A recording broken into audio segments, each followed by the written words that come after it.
आज के इस वीडियो में क्लास 12 के रसायन विज्ञान प्री बोर्ड पेपर को हल करके बताया जाएगा। 2026 में जो प्री बोर्ड का एग्जाम हुए थे, पेपर का कोड 347 BCH के सभी प्रश्नों को हल करके बताया जाएगा। पिछले भाग के वीडियो में प्रश्न नंबर 1 के सभी प्रश्न और प्रश्न नंबर 2 के सभी प्रश्न को हल करके वीडियो अपलोड कर दिया गया है। यदि उस भाग का वीडियो आप सभी लोग नहीं देखे होंगे तो डिस्क्रिप्शन बॉक्स को चेक कीजिए, वहां पर वीडियो मिल जाएगा, वहां से जाकर के वीडियो को देख सकते हैं। इस भाग में प्रश्न नंबर 3 से लेकर के आगे के सभी प्रश्नों को जो है हल करके आज के इस वीडियो में बताया जाएगा। तो एक एक प्रश्न को जो है आप सभी लोग अच्छे से तैयार कर लीजिएगा, क्योंकि 2026 का जो एग्जाम होंगे तो इन्हीं पेपर में से ही प्रश्न पूछे जाएंगे। तो पहला जो क्वेश्चन है, 1 मोलर विलयन की अपेक्षा 1 मोलर विलयन अधिक सांद्रित क्यों होता है? 2 नंबर का यह क्वेश्चन है। तो इसका आंसर क्या बनेगा? तो यहां पर जो प्रश्न है, 1 मोलर विलयन की अपेक्षा 1 मोलर विलयन अधिक सांद्रित क्यों होता है? तो यहां पर नोट करेंगे कि 1 मोलर जो विलयन होता है 1 मोलर विलयन से अधिक सांद्रित होता है। क्यों सांद्रित होगा? क्योंकि ध्यान देंगे, क्योंकि मोलरता, जो मोलरता होता है ना, उसको कैपिटल एम से दिखाते हैं। तो मोलरता यम जो है विलयन के प्रति लीटर आयतन में घुले होते हैं। जो मोलरता होते हैं वह विलयन में कैसे घुले होते हैं? प्रति लीटर आयतन में घुले विलय के मोलों की संख्या बताती हैं। यहाँ पर आयतन में जो है, यहाँ पर जो विलयन के जो प्रति लीटर आयतन में घुले हैं, और ये विलायक जो होते हैं ना, या मोलरता जो होते हैं वो किलोग्राम में, ध्यान दीजिए, इसमें लीटर में और ये क्या है, किलोग्राम में। तो लिखेंगे यहाँ पर, क्योंकि मोलरता विलयन के प्रति लीटर आयतन में घुले विलय के मोलों की संख्या को बताती हैं, जबकि मोलरता क्या बताती हैं? विलायक के प्रति किलोग्राम। बस यही पर अंतर है। देखिए, ये लीटर है और ये क्या है, किलोग्राम। द्रव्यमान में घुले विलय की मोलों की संख्या को बताती हैं। तो यहाँ पर जो इसका आंसर जो है कैसे हुआ, तो समझ गए होंगे कि मोलरता जो होते हैं वह विलयन के प्रति लीटर में जो है आयतन में घुला होता है, जबकि विलायक जो होते हैं वह प्रति किलोग्राम द्रव्यमान में घुले विलय के मोलों की संख्या को क्या करती हैं, बताती हैं। तो समझ में आ गया होगा। इसे 2 बार पढ़ लीजिए, आपको उत्तर क्या होगा, याद हो जाएगा। और यह प्रश्न तो कई सालों से पेपर में पूछा जा रहा है कि एथेनॉल का अम्लीय निर्जलीकरण से एथीन बनाने की क्रिया विधि लिखिए। तो इस प्रश्न को जो है आप सभी लोग अच्छे से तैयार कीजिएगा, क्योंकि यह प्रश्न हर साल के पेपर में आता है। एथेनॉल के अम्लीय निर्जलीकरण से एथीन कैसे बनता है, इसकी जो है क्रिया विधि को जो है आपको बताना है। तो यहाँ पे पहले समझेंगे एल्कोहल का निर्जलीकरण क्या है। एल्कोहल का जो निर्जलीकरण होता है, एल्कोहल को H2SO4 मतलब सल्फ्यूरिक अम्ल के उपस्थित में जब गर्म करते हैं तो वह एल्कीन बनता है, तथा जल के अणु क्या होते हैं, बाहर निकल जाते हैं। इस अभिक्रिया को निर्जलीकरण अभिक्रिया कहा जाता है। तो एल्कोहल का सूत्र क्या है, CH3CH2OH है, यह एल्कोहल है। और H2SO4 क्या है, यह सल्फ्यूरिक अम्ल के उपस्थित में जब इसको गर्म किया जाता है, सल्फ्यूरिक अम्ल के उपस्थित में जो है गर्म करेंगे तो यह जो एथिल एल्कोहल वो टूट करके जो किस में बदल जाता है, एल्कीन में बदल जाता है, और जो है इसके साथ जल बाहर निकल जाता है। अब इसका क्रिया विधि के बारे में बताना है, तो क्रिया विधि क्या लिखेंगे, इसकी क्रिया विधि निम्न है। पहला जो काम होगा, एल्कोहल का जो है प्रोटीनीकरण कराया जाता है। अब लिखेंगे जब एल्कोहल का प्रोटीनीकरण कैसे होगा, तो लिखेंगे जब एल्कोहल को प्रोटॉन आक्रमण करता है तो वह किस में बदल जाता है, प्रोटोनेट एल्कोहल बनाता है। पहला काम होता है क्रिया विधि एल्कोहल का प्रोटीनीकरण होगा। अब प्रोटीनीकरण का मतलब हो गया कि जब एल्कोहल पर क्या करेगा, प्रोटॉन जब आक्रमण कर लेता है तो वह बनाता है प्रोटोनेटेड एल्कोहल बनाता है। अब यहाँ पर CH3CH2OH है और यह H+ है। अब H+ क्या है, तो यह H+ प्रोटॉन है, इसके ऊपर आक्रमण करेगा तो क्या होगा, यह H जो है ना, यह H जो है O के साथ जो है लग जाएगा। तो यहाँ पर O के साथ यहाँ प्लस हो गया और यहाँ पर H जो लगा ही है, पहले से इसमें भी H है, इसमें भी H है, बस ये प्लस उठ करके जो है यहाँ पे चला जाएगा और H इसके पास जो है ज्वाइंट हो जाएगा। इसका नाम क्या होता है, तो इसका नाम होता है प्रोटोनेट, क्या नाम है, प्रोटोनेटेड एल्कोहल इसको बोलते हैं। अब ये प्रोटोनेटेड एल्कोहल की क्रिया कैसे कराएंगे, अब आगे समझेंगे। अब यहाँ पर दूसरा जो क्रिया होगा, कार्बोधनायन का बनना। अब जो प्रोटोनेटेड एल्कोहल था, प्रोटोनेटेड एल्कोहल को क्या करते हैं, गर्म करते हैं। मतलब इसको जब गर्म किया जाता है तो किस में बदल जाता है, कार्बोधनायन में बदल जाता है। कार्बोधनायन का मतलब इसमें का H2O इसमें से क्या आएगा, बाहर निकल जाता है, इसमें H2O बाहर आएगा और ये धन आयन जो है बन जाता है। CH3 CH2 जो है यहाँ पर धन आयन बनता है, उसको बोला जाता है कार्बो धन आयन बनता है। कब बनेगा? जब प्रोटोनेट एल्कोहल को क्या करते हैं, गर्म करेंगे तो यह कार्बो धन आयन में बना और जल बना। अब ये कार्बो धन आयन जो है ना, कार्बो धन आयन को जब गर्म किया जाता है तो ये कार्बो धन आयन को जब गर्म करेंगे तो यही एल जो है एथीन बनेगा और उसी को कहा जाता है एल्कीन समूह। और यहाँ बना CH2 डबल बॉन्ड CH2 और इसमें से प्रोटॉन जो आक्रमण किया था वह प्रोटॉन जो है पुनः बाहर की तरफ निकल जाएगा। तो ये एथीन का बनना हो गया। और इसमें यही पूछा गया था प्रश्न में कि जो है यहाँ पर प्रश्न देख सकते हैं क्या है, एथेनॉल का अम्लीय निर्जलन से एथीन बनाने की क्रिया विधि लिखिए। तो कैसे क्रिया विधि हुआ? सबसे पहले एथिल एल्कोहल पर प्रोटॉन का जो है आक्रमण कराते हैं तो प्रोटोनेटेड एल्कोहल बनेगा। और पुनः जो प्रोटोनेट एल्कोहल को जब गर्म करते हैं तो कार्बोधन आयन बनेगा और पुनः जो कार्बोधन आयन को जब गर्म करेंगे ना तो वह एथीन में बदल जाएगा। इसी को क्रिया विधि को लिखना है तो इसको 2 बार आप लोग पढ़ लीजिए, आपका क्रिया विधि जो है आप लोगों को अच्छे से समझ में आ जाएगा। तो अब सीखेंगे अगला प्रश्न क्या पूछा गया था। अब अगला जो प्रश्न है, एसल्डिहाइड तथा एसीटोन में आप किस प्रकार विभेद करेंगे, किन्हीं 2 रासायनिक परीक्षणों को जो है लिखिए। अब यहाँ पर एसल्डिहाइड को एथेनॉल कहा जाता है, एथेनॉल, और एसीटोन को जो है यहाँ पर किस प्रकार जो है अंतर आपको बताएंगे, 2 रासायनिक परीक्षण के माध्यम से आपको बताना है। तो यहाँ पर जो लिखेंगे एसल्डिहाइड तथा एसीटोन में विभेद। अब यहाँ पर जो ना पहला अगर हम लोग इसका अंतर करेंगे तो यहाँ पहला अंतर क्या बनेगा, तो यहाँ पहला अंतर लिख सकते हैं कि जो एसल्डिहाइड होता है ना, पहला देखेंगे यहाँ पर एसल्डिहाइड जो होते हैं, देखेंगे यहाँ पर एसल्डिहाइड जो हैं टालिन अभिकर्मक के साथ जब क्रिया करते हैं, किसके साथ, टालिन अभिकर्मक के साथ जब क्रिया करते हैं, टालिन अभिकर्मण के साथ जो है के साथ जो क्रिया करते हैं, के साथ क्रिया करते हैं तो रजत दर्पण बनाते हैं। क्या क्रिया करते हैं तो क्या बनाते हैं, रजत जो है दर्पण बनाते हैं, रजत दर्पण बनाते हैं। जबकि अब यहाँ लिखेंगे जबकि, अब पहला अंतर बताना है, जबकि जो एसीटोन होता है, जबकि एसीटोन जो है, एसीटोन टालिन अभिकर्मक के साथ क्रिया नहीं करता है। टालिन जो है अभिकर्मण के साथ जो है क्रिया नहीं करता है, मतलब क्रिया नहीं करता है। तो यहाँ पर समझ में आ गया होगा कि यहाँ पर जो बना है क्रिया नहीं, यहाँ पर लिखेंगे करता है। तो यहाँ क्या समझे कि जो एसल्डिहाइड होते हैं, कौन होते हैं, एसल्डिहाइड, और एसल्डिहाइड का सूत्र क्या होता है, CH3CHO, यह एसल्डिहाइड हो गया। और ये टालिन अभिकर्मक है, Ag2O, इसका नाम है टालिन अभिकर्मक। अब ये क्रिया करेगा किसके साथ, जो क्रिया किया तो टालिन अभिकर्मक के साथ क्रिया किया तो ये बनेगा CH3COOH, इसका नाम क्या हो गया, एसिटिक अम्ल, जो कार्बोक्सिलिक अम्ल कहा जाता है। और यहाँ पर 2Ag बना, ये रजत दर्पण बना। तो पहला जो है अब क्रिया समझ में आ गया होगा कि जब एसल्डिहाइड की जो क्रिया किसके साथ किया गया, टालिन अभिकर्मक किसको कहते हैं, सिल्वर ऑक्साइड को कहा जाता है। तो यहाँ पर जो है कार्बोक्सिलिक अम्ल मतलब यह एसिटिक अम्ल बना और इसी का नाम जो बना रजत दर्पण बना। क्या बना, रजत दर्पण कहा जाता है सिल्वर को, ठीक ना। तो यहाँ पर पहला जो है आपको अंतर समझ में आ गया होगा कि एसल्डिहाइड जो होता है वो टालिन अभिकर्मक के साथ क्रिया करता है तो रजत दर्पण बनाते हैं, जबकि एसीटोन जो होता है ना टालिन अभिकर्मक के साथ क्रिया करता ही नहीं है। जैसे यहाँ पर एसीटोन का मतलब क्या है, CH3CO और लिखेंगे यहाँ पर CH3, ये हो गया एसीटोन। और एसीटोन जो है ना किसके साथ, Ag2O के साथ जब क्रिया कराएंगे तो यहाँ पर कोई क्रिया नहीं होगा, कोई रिएक्शन नहीं होगा, कोई अभिक्रिया नहीं होगा, मतलब कोई क्रिया ही नहीं होगा। तो यहाँ पहला अंतर जो है आप लोग समझ गए होंगे कि यहाँ पर बताया गया कि जब यह एसीटोन जो है टालिन अभिकर्मक के साथ जब क्रिया करता है तो कोई अभिक्रिया या कोई पदार्थ नहीं बना पाता है।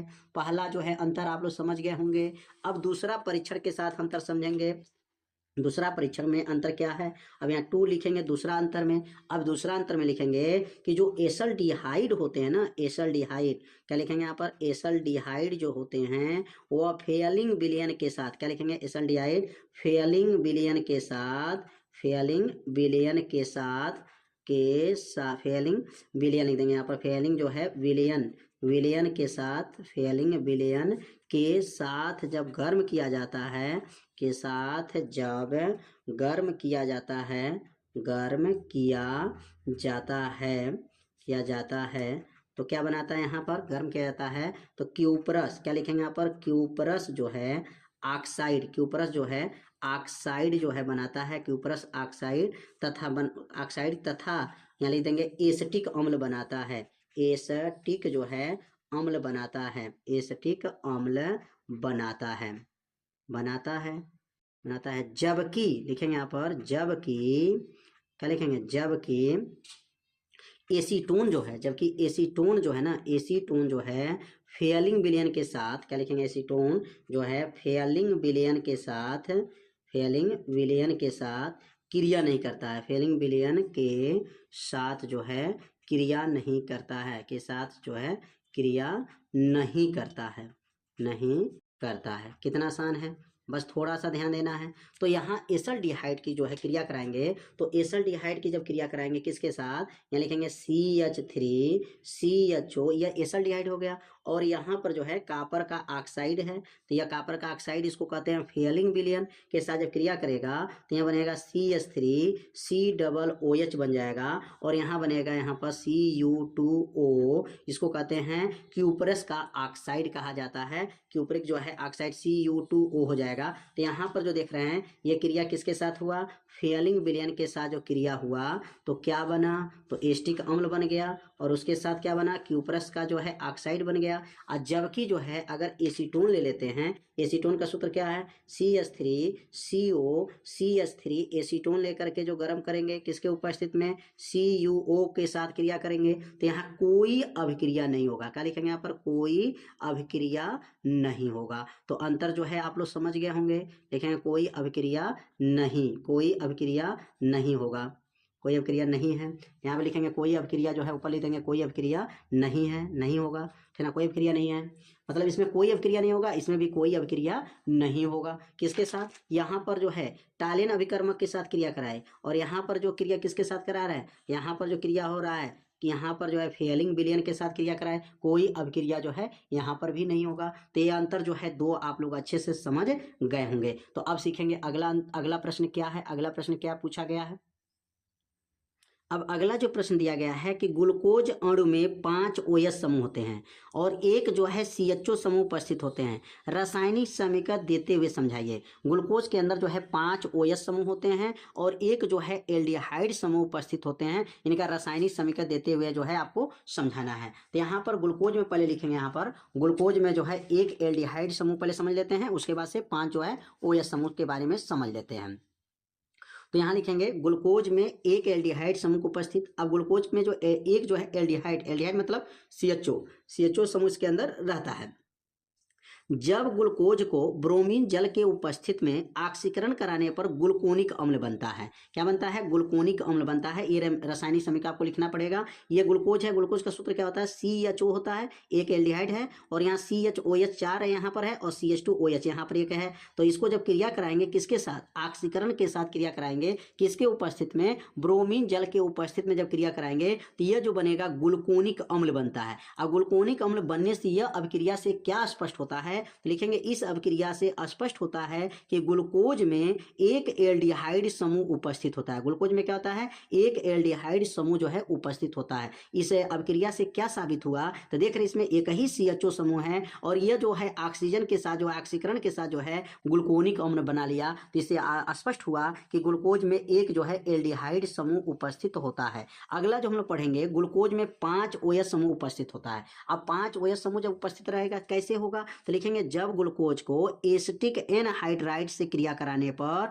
जो है ग्लूकोज पेंटा एसीटेट बनता है। तो लिखेंगे यहाँ पर ये ग्लूकोज क्या है, CHO है, और जो है CHOH यहाँ OH 4 गो है और एक OH यहाँ 5 गो है। तो पेंटा इसको 5 गो इसमें OH समूह है और किसके साथ क्रिया कराया गया, एसिटिक एनहाइड्राइड से क्रिया कराया गया। तो ये क्या बना है, ये बना है CHO उतर गया है, CHOH है, इसमें COCH3 यहाँ लग गया 4 गो हो जाएगा, COCH3 इसमें लग गया 4 1 5 हो जाएगा, और इसके साथ जो है एसिटिक अम्ल बन गया। तो इसमें स्पष्ट होता है, इस अभिक्रिया से जो है स्पष्ट होता है कि ग्लूकोज जो है, ग्लूकोज के अंदर जो है 5 OH, 4 यहाँ एक यहाँ, 5 जो है OH समूह जो है उपस्थित होता है। देखिए ग्लूकोज में एक एल्डिहाइड समूह उपस्थित होते हैं और 5 जो है OH समूह जो है उपस्थित होते हैं। तो समझ में आ गया होगा। और भी रासायनिक समीकरण द्वारा आपको बताना है, तो रासायनिक समीकरण द्वारा जो है बताया गया। तो आप सीखेंगे अब अगला प्रश्न। अगला जो प्रश्न दिया गया है, 2 ग्राम बेंजोइक अम्ल को 25 ग्राम बेंजीन में घोलने पर हिमांक में 1.62 केल्विन का औनमन होता है। यदि वह विलयन में द्वितीय बनाता है तो अम्ल का संगुणन कितने प्रतिशत होगा। बेंजीन के लिए मोलल औनमन स्थिरांक कितना दिया गया है, 4.9 केल्विन केजी मोल का इनवर्स है। तो इसमें जो प्रश्न में कितने मान दिया गया है, 1 मान, 2 मान, 3 मान और 4 मान और एक यहाँ भी दिया गया। टोटल यहाँ पे देखा जाए तो 5 मान जो है यहाँ पे दिया गया है। तो पांचों मानों को जो है ना पहले प्रतीक में बदलेंगे। यहाँ पे देखिए ये 2 ग्राम है और ये 25 ग्राम है। तो जब 2 ग्राम है तो यह हो गया विलेय और यह हो गया विलायक। कैसे पता चले, जिसकी मात्रा कम होता है वो उसको विलेय कहा जाता है, जिसकी मात्रा ज्यादा होता है उसे विलायक कहा जाता है। तो यहाँ पर सबसे पहले लिखेंगे कि विलेय कितना है, विलायक कितना है, पहले इसको नोट कर लेंगे। तो विलेय यहाँ पर कितना दिया गया, पहले इसको नोट करेंगे। अब विलेय को किससे दिखाया जाता है, तो छोटा W जब दिखाएंगे वो विलेय का भार है। और कितना दिया गया प्रश्न में, 2 ग्राम दिया गया है। तो यहाँ 2 ग्राम लिख लेंगे। और बड़ा W जो मान दिया गया है वह मान जो दिया गया यहाँ पर 25 जो है ग्राम दिया गया है। लिखेंगे यहाँ पर 25 जो है ग्राम हो जाएगा। यहाँ पर 25 जो है ग्राम हो गया। और 25 ग्राम को जो ना यहाँ पर केजी में बदल लेंगे। क्या बनेगा, 25/1000 हो जाएगा। और यहाँ पर जब 1000 भाग कर देंगे तो वह बन जाएगा किसमें, केजी में हो जाएगा। ठीक है। अब यहाँ W का मान निकल गया 25 ग्राम, 25 ग्राम हो बड़ा W और छोटा W का मान क्या है, 2 ग्राम है। ठीक है। अब यहाँ पर जो है ना मान को रखेंगे। यहाँ पर क्या दिया गया है, यहाँ पर मान जो है और किसका मान दिया गया है, तो डेल T जो है डेल TF का मान जो दिया गया है, यह मान कितना दिया गया है, तो यहाँ पर दिया गया 1.62 केल्विन दिया गया है। अब यहाँ पर जो है हिमांक का औनमन इसको कहा जाता है, डेल TF 1.62 केल्विन दिया गया है। और KF का मान कितना दिया गया है, तो KF का मान जो दिया गया है यहाँ पर प्रश्न में, KF का मान दिया गया है 4.9 केल्विन जो है केल्विन केजी मोल का जो है इनवर्स दिया गया है। तो यह मान नोट हो गया। कितने मान नोट हो गया, 1 मान, 2 मान, 3 मान, 4 मान जो है नोट हो गया। इसमें अल्फा बराबर पूछा जा रहा है। क्या पूछा जा रहा है, अल्फा का मान जो है आपको निकालना है। अल्फा बराबर प्रश्नवाचक हो जाएगा। तो इसमें सबसे पहले जो है ना यहाँ सूत्र लागू करेंगे, हिमांक का औनमन। क्या होता है, यहाँ पर लिखेंगे, यहाँ पर हिमांक का औनमन लिखेंगे। यहाँ पर हिमांक का औनमन का क्या सूत्र होता है, हिमांक का जो है औनमन का जो सूत्र होता है, पहले सूत्र को याद कर लेंगे। तो सूत्र क्या बना है, तो हिमांक के औनमन का सूत्र होता है डेल TF बराबर होता है, यहाँ पे क्या बनेगा, यहाँ पर आई KF हो जाएगा, छोटा W यहाँ पर छोटा W बटा हो जाएगा, यहाँ पर यम हो जाएगा और बड़ा जो है W हो जाएगा। ठीक है ना। तो यहाँ पर जो है डेल TF बराबर क्या होता है, IKF छोटा W बटा यम इंटू बड़ा W होता है। इसमें पहले किसका मान निकालेंगे, तो यहाँ पर जो है 1/2 जो गुणक है उसको I का पहले मान निकालना पड़ेगा। 1/2 जो कारक है उसको I का मान निकालने के लिए क्या करना पड़ेगा, अब पक्षांतर करना पड़ेगा। I को यहाँ पर लाना है और जो है I का सूत्र बनाना पड़ेगा। तो I का सूत्र क्या बनेगा, इसमें अगर गुणा करेंगे तो क्या बन जाएगा, यहाँ पर I लिखेंगे, यहाँ पर KF छोटा W बराबर, इसमें गुणा हो जाएगा तो यह अंश में है तो इसके साथ गुणा होगा तो क्या बनेगा, डेल TF हो जाएगा, यम हो जाएगा, बड़ा W हो जाएगा। अगर I बराबर रोक लें तब क्या बनेगा, तो लिखेंगे डेल TF हो जाएगा, यम हो गया, W हो जाएगा, पूरे का बटा हो जाएगा, पूरे का बटा हो गया। और यहाँ पर जो लिखेंगे आपका जो है KF नीचे चला जाएगा तो लिखेंगे आपका KF हो गया। और यहाँ पर जो बनेगा जो है W हो जाएगा, W छोटा W ऊपर बड़ा W नीचे छोटा W। अब इसमें मान को भरेंगे तो यहाँ I बराबर जब रखा जाएगा तो यहाँ पर जो है बेंजोइक अम्ल है, ध्यान दीजिएगा, बेंजोइक अम्ल का अणुभार यहाँ पर आपको निकालना पड़ेगा। तो बेंजोइक अम्ल का अणुभार जो है कैसे निकलेगा, कार्बन 6 हाइड्रोजन 5 COOH। तो इसका अणुभार जब निकालेंगे ना, अणुभार जब निकाला जाएगा तो कैसे अणुभार निकालेंगे, और यहाँ पर अणुभार निकाल के चेक कर लीजिएगा। कार्बन का 12 गुणे 6 72, 1 में 5 का गुणा हो जाएगा, C का 12, O का 16, O का 16, H का 1। तो सबका अगर अणुभार निकालेंगे तो इसका अणुभार 122 आ जाएगा। कितना आ जाएगा अणुभार? 122 जो है इसका अणुभार आ जाएगा। आपको याद रखिए, निकाल करके चेक कर लीजिएगा। कार्बन का 12 में 6 का गुणा, H में 1 का गुणा 5 में, C का 12, O का 16, O का 16, H का 1। यहाँ पे टोटल जोड़ेंगे तो 122 आ जाएगा। इसमें मान रखेंगे। अब यहाँ पर जो मान रखाएगा, यहाँ जो मान दिया गया है, अब किसका मान रखना है यहाँ पर? तो यहाँ पर पहला जो लिखा है डेल TF का मान जो है रखना है। तो डेल TF का मान प्रश्न में देखेंगे कितना है, 162। कितना है यहाँ लिखेंगे 100 जो है 1.62 है, 1.62 है। यम का मान तो अभी निकाला गया है, बताए हैं कि अणुभार है। कितना अणुभार है? 122 हो गया। और भार मतलब जो है विलेय का भार वो कितना है? 25 है। क्या लिखेंगे आपका 25 गुणे 10 के पावर क्या था? 10 के पावर, यहाँ पर 10 के पावर -3 कहाँ से आ जाएगा? क्योंकि 25 या 10 के पावर 3 बन जाएगा। 1000 है तो ये 1000 के ऊपर 10 के पावर 3 घात है 1000। इसको ऐसे भी आगे लिख सकते हैं, 25 गुणे 10 के पावर -3 kg लिख सकते हैं, क्योंकि यहाँ 3 घात प्लस में होगा, ऊपर जाएगा तो माइनस हो जाएगा। 3 मान भरा गया, पूरे का बट्टा हो जाएगा। और KF का मान देखिए कितना है, KF का मान 4.9 है, तो यहाँ लिखेंगे 4.9 हो जाएगा। और गुणे W का मान क्या है? तो W का मान 2 है। W का मान क्या है यहाँ पर? 2 हो गया।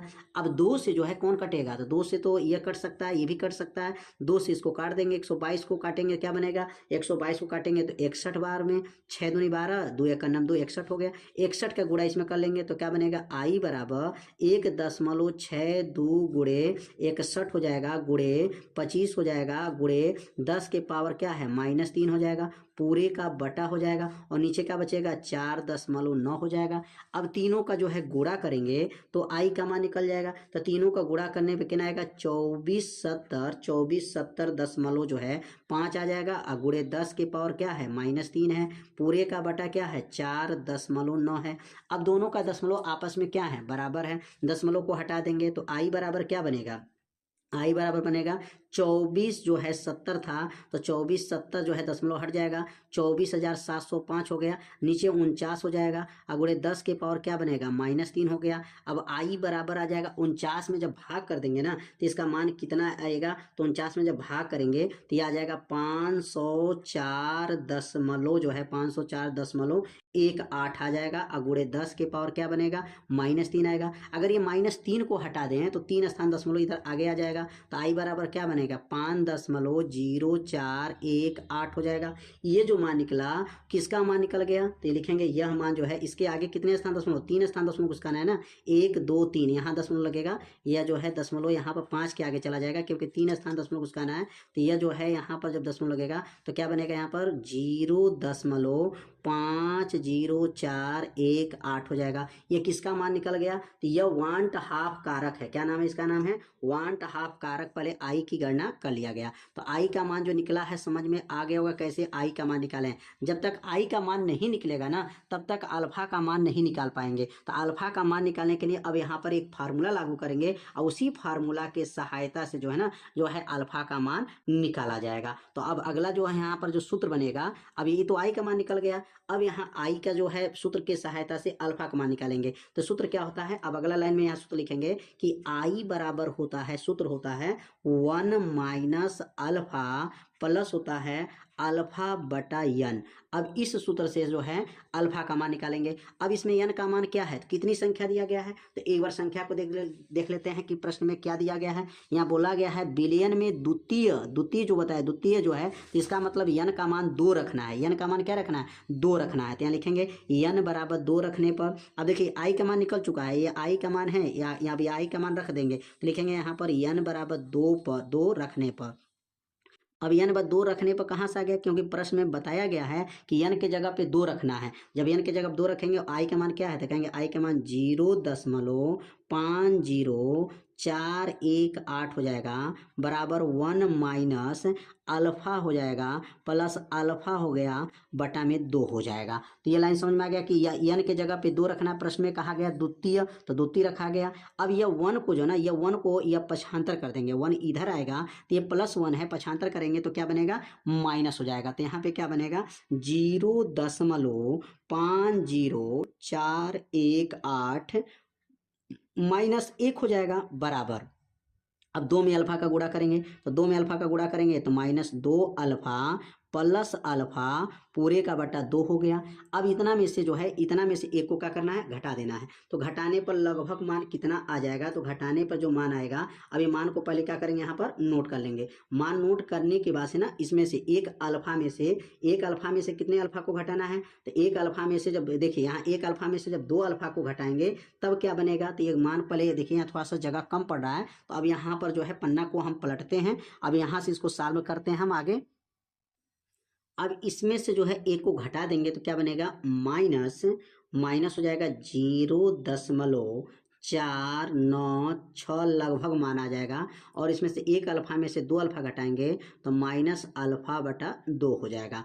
माइनस से माइनस को क्या करेंगे काट देंगे, 0.496 बराबर क्या बनेगा यहाँ पर अल्फा बटा 2। अब 2 में जब इसमें गुणा कर लेंगे तो अल्फा में जब 2 का गुणा हो जाएगा इसमें तो क्या बनेगा यहाँ पर 0 जो आ जाएगा 992 आ जाएगा। 0 क्या आ गया 992 जो है अल्फा का मान आ गया। अब अल्फा का जो मान कैसे आया एक एक लाइन जो है आप लोग समझ लिए होंगे। यहाँ पर जो है ना ध्यान देंगे, यहाँ पर जो मान निकाला गया है यहाँ पर सभी मानों को जो है आप लोग क्रमशः जो है देखे हैं, भरा गया है क्रमशः। मान भर करके पहले आई का मान निकाला गया और आई का मान जब निकल गया है उसके बाद से आई का मान के बाद से इसका सूत्र लिखा गया आई बराबर, और आई बराबर सूत्र भर करके एक एक लाइन को जो है सॉल्व किया गया है। तो आप लोग अच्छे से समझ गए होंगे। तो आप लोगों को यदि समझ में नहीं आया होगा तो एक बार इसको जो है एक बार और चेक कर लीजिएगा, क्योंकि ऐसे प्रश्न पेपर में हमेशा पूछा जा रहा है। तो ऐसे प्रश्न को जो है आप लोग तैयार कर लीजिएगा। अब अगला जो प्रश्न देखेंगे यहाँ पर, इसमें आगे जो अगर परसेंटेज की बात करेंगे तो इसमें परसेंटेज में भी इसका मान निकलता है। तो परसेंटेज अगर निकालेंगे तो 100 से क्या करेंगे गुणा कर लेंगे तो परसेंटेज में आ जाएगा।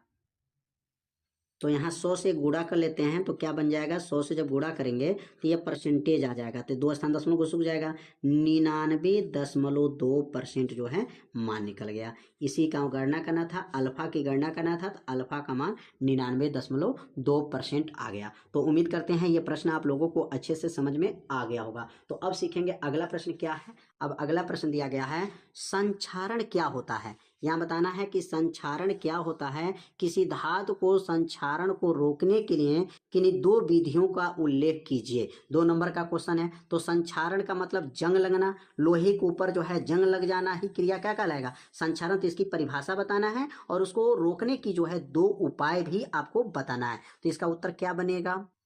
अब यहाँ पर जो है संक्षारण का जो है हेडिंग नोट कर लेंगे, संक्षारण क्या होता है। अब यहाँ लिखेंगे धातुओं, क्या लिखेंगे यहाँ पर संक्षारण की परिभाषा लिखेंगे, धातुओं का वायु और जल, धातुओं का वायु माने हवा और जल के उपस्थिति में धीरे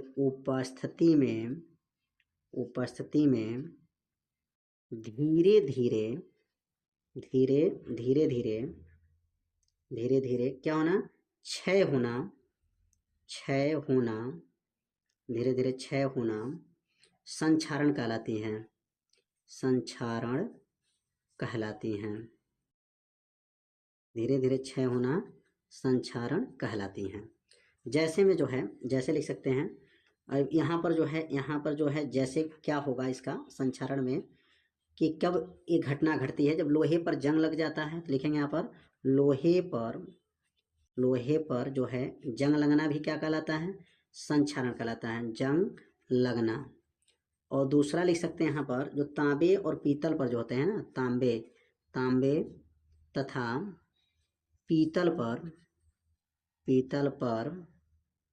पर हरे रंग का धब्बा पड़ना, ये सब क्या कहलाता है संक्षारण का जो है कारण है। अब इसका जो है संक्षारण से हमको बचाने का जो है हमको उपाय बताना है कि यहाँ पे क्या करेंगे कि इसका जो है उपाय जो है हो जाए कि मतलब संक्षारण को जो है रोका जा सके। अब यहाँ लिखेंगे संक्षारण रोकने का उपाय। रोकने का उपाय क्या है? तो उपाय समझ लेते हैं। संक्षारण के रोकने का क्या उपाय है? पहला जो होता है ना, संक्षारण को रोकने का पहला उपाय क्या है? तो लिखेंगे, पहला लिख देंगे, धातुओं के पृष्ठ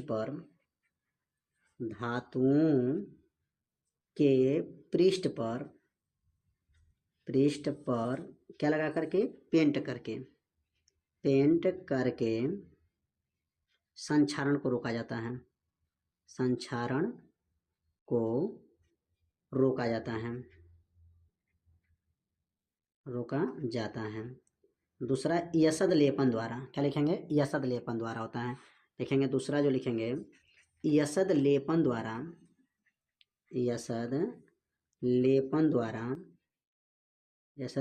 द्वारा संक्षारण को रोका जाता है। संक्षारण को रोका जाता है।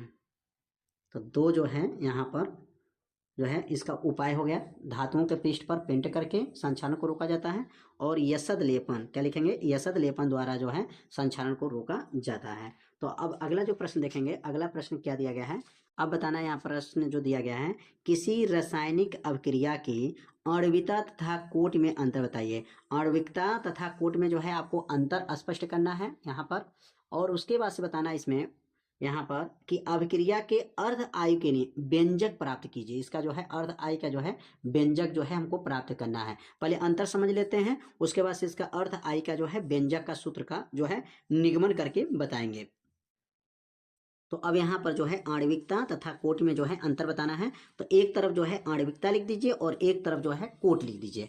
आणविकता क्या होता है? यह सदैव पूर्णांक होता है। क्या होता है? यह सदैव पूर्णांक संख्या होता है। और कोट क्या होता है? यह पूर्णांक भी होता है, धनात्मक भी होता है, ऋणात्मक भी होता है और भिन्नात्मक भी होता है। धनात्मक संख्या, ऋणात्मक संख्या, भिन्नात्मक मतलब बटा में भी होता है, लेकिन यह जो है आपको सदैव पूर्णांक होता है। तो समझ में आ गया। पहला अंतर जो है आणविकता और कोट में अंतर जो है आप लोग समझ गए होंगे। दूसरा अंतर क्या है? इनका मान शून्य नहीं हो सकता। आणविकता का मान कभी शून्य नहीं हो सकता है, लेकिन इनका मान शून्य हो सकता है। शून्य कोट की क्रिया होती है, तो लिखिए यहाँ पर इनका मान शून्य नहीं हो सकता, इनका मान जो है शून्य हो सकता है। अगला लिखेंगे यहाँ पर, आणविकता उसके क्रिया विधि द्वारा ज्ञात किया जाता है। आणविकता जो है उसके क्रिया विधि द्वारा क्या करते हैं? ज्ञात करते हैं। जबकि कोट जो होता है ना, प्रयोग द्वारा ज्ञात किया जाता है। किसके द्वारा? प्रयोग द्वारा जो है ज्ञात किया जाता है। अगला जो अंतर लिखेंगे कि यह केवल प्राथमिक अभिक्रिया पे लागू होता है, मतलब ये प्रथम कोट की अभिक्रिया पर लागू होता है। कौन? आणविकता। और यहाँ लिखेंगे यह कोट प्राथमिक तथा जटिल अभिक्रियाओं पर भी यह लागू होता है। तो दोनों में अंतर में क्या देख रहे हैं कि यह सदैव पूर्णांक होगा, ये धनात्मक, ऋणात्मक, भिन्नात्मक सब होता है। इनका मान शून्य नहीं होता है, तो इनका मान जो है शून्य होता है। आणविकता उसके क्रिया विधि द्वारा ज्ञात किया जाता है, कोट उसका प्रयोग द्वारा ज्ञात किया जाता है। यह केवल प्राथमिक अभिक्रिया पर लागू होता है। अगला जो है इसमें कोट जो है प्राथमिक तथा जटिल अभिक्रियाओं पर भी यह लागू होता है। तो इस अंतर को जो है आप लोग नोट करके इसको 2 बार पढ़ लेंगे ना, तो ये अंतर आपको क्या होगा? याद हो जाएगा। तो अब सीखेंगे इसका जो है सूत्र का निगमन। कोट की अभिक्रिया का प्रयोग करेंगे और यहाँ जो है अर्ध आयु का प्रयोग किया जाएगा। तो यहाँ लिखेंगे यदि, अब यहाँ हल करेंगे, यदि जो टाइम है, जो टाइम जो मानेंगे वो टाइम को कितना मान लेंगे? आधा मान लेंगे, तो टी हाफ मान लेंगे। तो समय जो क्या हो गया? आधा हो गया। और उसकी जो मात्रा है यक्स बराबर, वो भी क्या हो जाएगा? a/2 हो जाएगा। तो मात्रा भी क्या हो गया है यहाँ पर? आधा नोट कर लेंगे। अब उसके बाद से यहाँ सूत्र लिखेंगे कि वी नो डैट, हम जानते हैं, हमारा सूत्र जो है पढ़ाई हो चुका है। कौन सा सूत्र है? प्रथम कोट की अभिक्रिया। तो यहाँ लिखेंगे प्रथम कोट की अभिक्रिया, प्रथम कोट की अभिक्रिया के लिए। तो प्रथम कोट के अभिक्रिया के लिए सूत्र का निगमन करा दिया गया है। अगर वह सूत्र का निगमन आप नहीं देखे होंगे तो प्लेलिस्ट में वीडियो है, वहाँ से जा कर के सूत्र का निगमन को देख सकते हैं। तो अब क्या है प्रथम कोट की अभिक्रिया का सूत्र? तो के बराबर होता है 2.303 होता है, बटा होता है टी होता है, और यहाँ क्या होता है? लाग होता है a/a माइनस यक्स होता है। तो यह सूत्र का निगमन जो है पिछले भाग में बताया गया है। तो अब यहाँ पे मान को रखेंगे।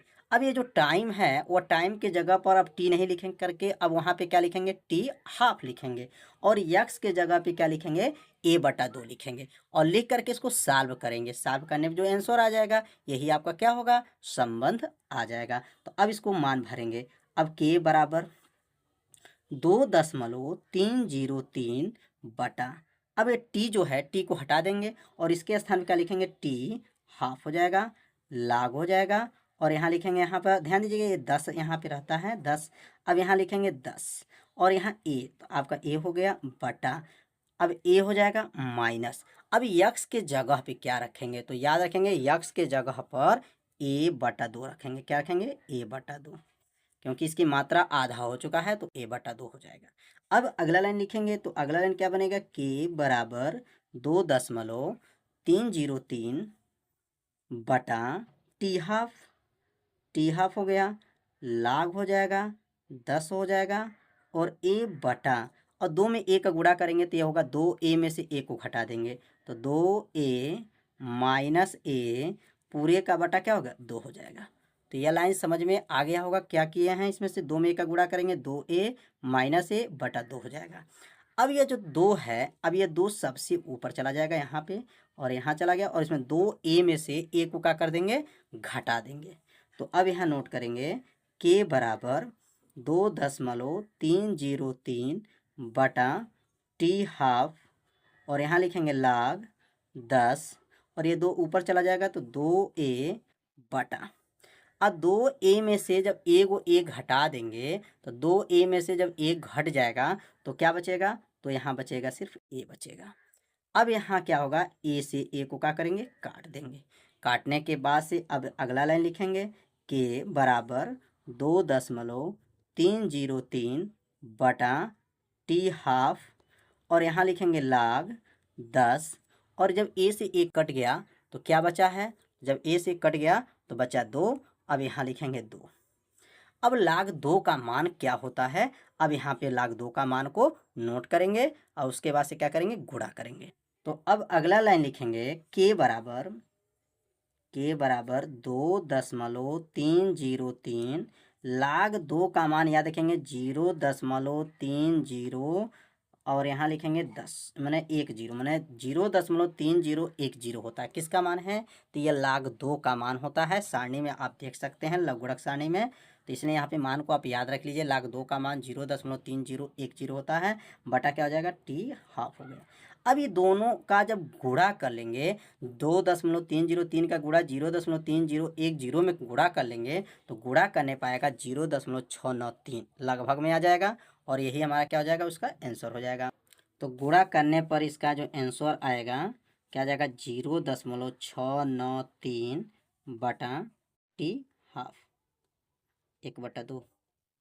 तो यही जो है इसका किसका संबंध है, तो यह जो है वेग स्थिरांक और अर्ध आई में क्या है, संबंध है। या इस सूत्र को बदल सकते हैं, टी हाफ को यहाँ लिख सकते हैं, तो टी हाफ बराबर हो जाएगा 0.693 बटा क्या हो जाएगा, के हो जाएगा।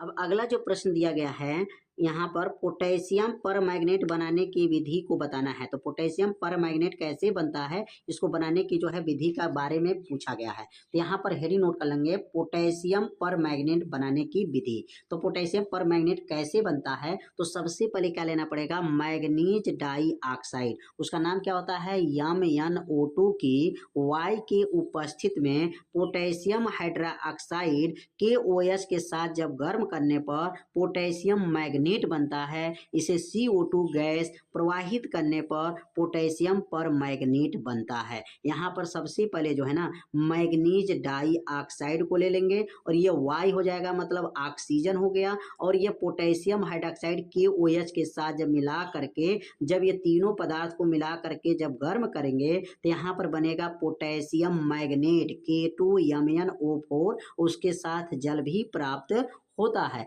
अब ये जो है पोटेशियम जो मैग्नेट बना है ना, ये पोटेशियम मैग्नेट में जो है पोटेशियम मैग्नेट यहाँ पर आ जाएगा K2MnO4, इसका नाम है पोटेशियम मैग्नेट। ये किसके साथ आ जाएगा, कार्बन डाइऑक्साइड गैस के साथ जब गर्म किया जाएगा तो ये पोटेशियम जो मैग्नेट है कार्बन डाइऑक्साइड के साथ जब क्रिया करता है तो यही बनता है पोटेशियम परमैंगनेट। पोटेशियम परमैंगनेट का सूत्र क्या है, KMnO4 है, उसके साथ मैग्नीज डाइऑक्साइड भी बनेगा, पोटेशियम कार्बोनेट भी बनेगा। तो यहाँ पर दो रिएक्शन आपको लिखना पड़ेगा। पोटेशियम परमैंगनेट बनाने के लिए पहला क्रिया manganese dioxide Y potassium hydroxide के साथ मिलाएंगे तो पोटेशियम मैग्नेट बनता है, और पोटेशियम मैग्नेट में जब कार्बन डाइऑक्साइड गैस को डाल के गर्म करेंगे तो पोटेशियम परमैंगनेट बनता है। तो ये दो बातों को आपको ध्यान रखना है। अब हम सीखेंगे अगला प्रश्न क्या है। अगला जो प्रश्न दिया गया है, लैंथेनाइड आकुचन पर संक्षिप्त जो है टिप्पणी देना है। लैंथेनाइड आकुचन पर जो है संक्षिप्त टिप्पणी दीजिए। अब इनके बारे में समझ लेते हैं।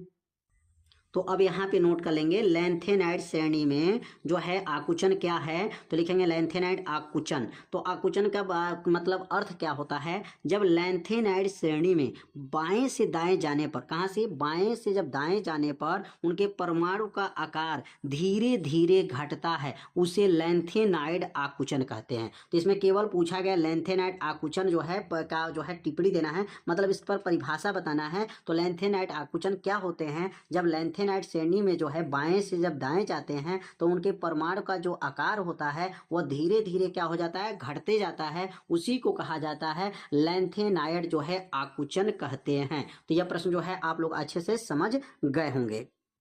अब अगला जो प्रश्न दिया गया है, कोलराउस का नियम समझाइए। ये तो नियम हर साल के पेपर में आता है। कोलराउस का नियम समझाइए। इस नियम से दुर्बल वैद्युत अपघट्ट के वियोजन स्थिरांक किस प्रकार ज्ञात किया जाता है। तो कोलराउस के नियम के जो है बताना है, और इसमें दुर्बल वैद्युत अपघट्ट को वियोजन स्थिरांक किस प्रकार ज्ञात करेंगे, इसके बारे में जो है यहाँ पर पूछा गया है। तो पहले हम लोग समझ लेते हैं कि कोलराउस का नियम क्या है। कोलराउस का नियम बहुत ही आसान है, बस थोड़ा सा ध्यान देंगे आपको याद हो जाएगा। लेमडा इन्फिनाइट बराबर होता है, लेमडा के यहाँ प्लस होता है infinite, plus lambda minus infinite होता है। बस इसी को हिंदी में लिख दीजिए, आपका कोलराउस का नियम खत्म। इसका नाम क्या है, लेमडा इन्फिनाइट का नाम क्या है, किसी वैद्युत अपघट्ट के अनंत अनुता पर तुल्यांकी चालकता। इसका नाम क्या है, अनंत अनुता पर तुल्यांकी चालकता। उनके धन आयन तथा ऋण आयन के अनंत अनुता पर तुल्यांकी चालकता के योग के क्या होता है, बराबर होता है, उसे कोलराउस का नियम कहते हैं। मतलब ये धन आयन हो गया और ये ऋण आयन हो गया, ये योग हो गया, ये बराबर हो गया। बस यही में तो इनका नियम छिपा है। किसी वैद्युत अपघट्ट के अनंत अनुता पर तुल्यांकी चालकता उनके धन आयन तथा ऋण आयन के अनंत अनुता पर तुल्यांकी चालकताओं के योग के क्या होता है, बराबर होता है, उसे कोलराउस का नियम कहते हैं। अब यहाँ पर जो है ना कोलराउस के नियम का जो है ना यहाँ पर जो प्रश्न पूछा गया है कि दुर्बल वैद्युत अपघट्ट के लिए जो है वियोजन स्थिरांक किस प्रकार ज्ञात करेंगे। तो दुर्बल वैद्युत अपघट्ट के लिए जो है वियोजन स्थिरांक का सूत्र क्या होता है। तो यहाँ पर वियोजन स्थिरांक के बारे में समझ लेंगे कि वियोजन स्थिरांक कैसे निकाला जाता है। तो लिखेंगे यहाँ पर वियोजन स्थिरांक, लिखेंगे दुर्बल जो है वैद्युत जो है दुर्बल वैद्युत अपघट्ट के वियोजन स्थिरांक जो है निकालने के लिए क्या सूत्र बना है। तो लिखेंगे यहाँ पर वियोजन स्थिरांक। कोलराउस का नियम समझ में आ गया होगा। अब यहाँ पर वियोजन स्थिरांक जब निकालेंगे उसको कहा जाता है अल्फा, और अल्फा बराबर होता है लेमडा बटा लेमडा जो है ना इन्फिनाइट होता है। क्या होता है, इन्फिनाइट हो जाएगा, और इसके ऊपर लिखेंगे सी हो जाएगा। यही वियोजन स्थिरांक का जो है मात्रा निकालने के लिए फार्मूला है। अब लिखेंगे लेमडा सी क्या है। तो लिखेंगे यहाँ पर लेमडा सी अगर बात करेंगे तो ये तुल्यांकी चालकता है, और लेमडा इन्फिनाइट क्या है, अनंत अनुता पर जो है तुल्यांकी चालकता है। अनंत अनुता पर क्या है, तुल्यांकी चालकता है। इस सूत्र की सहायता से दुर्बल वैद्युत अपघट्ट का वियोजन स्थिरांक जो है ज्ञात किया जाता है। तो कोलराउस का नियम समझ में आ गया, और इनका जो है वियोजन स्थिरांक का जो है सूत्र पूछा गया था, तो सूत्र भी आप लोगों को अच्छे से समझ में आ गया होगा। अब अगले भाग में जो है ना इसके आगे के सभी प्रश्नों को जो है हल करके बताया जाएगा। वीडियो बहुत लंबा हो गया है, इसलिए जो है अगले भाग की वीडियो में जो है इसको हल करके बताया जाएगा। यदि उस भाग का वीडियो आपको देखना होगा तो एक बार डिस्क्रिप्शन बॉक्स को चेक कर लीजिएगा, वहां पर इस भाग का जो है ना वीडियो जो है आपको मिल जाएगा, वहां से जा करके जो है वीडियो को देख सकते हैं। तो आज का ये वीडियो कैसा लगा एक बार जरूर कमेंट कीजिएगा, वीडियो को लाइक कर दीजिएगा, और चैनल पर यदि आप पहली बार आए होंगे तो चैनल को सब्सक्राइब जरूर कर लीजिएगा। मिलते हैं अब अगले भाग में, तब तक के लिए जय हिंद, जय भारत।